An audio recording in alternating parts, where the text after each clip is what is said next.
How to recover a deleted document from Recycle Bin. Go to your Windows desktop, find the Recycle Bin icon, and double-click on it.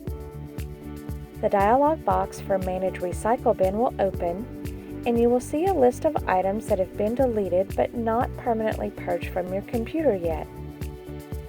You will also see details for the item's original location, the date deleted, and the size of the file.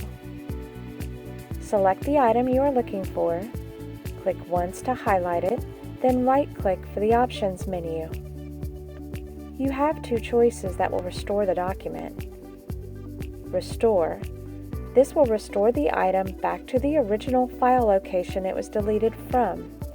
Remember to pay attention to the file path in the original location column so you know where it was restored to.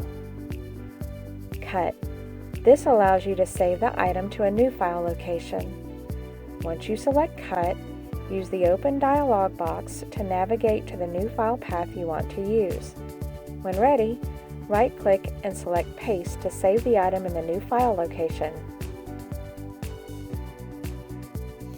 If you have any issues, please call us at 615-499-7801.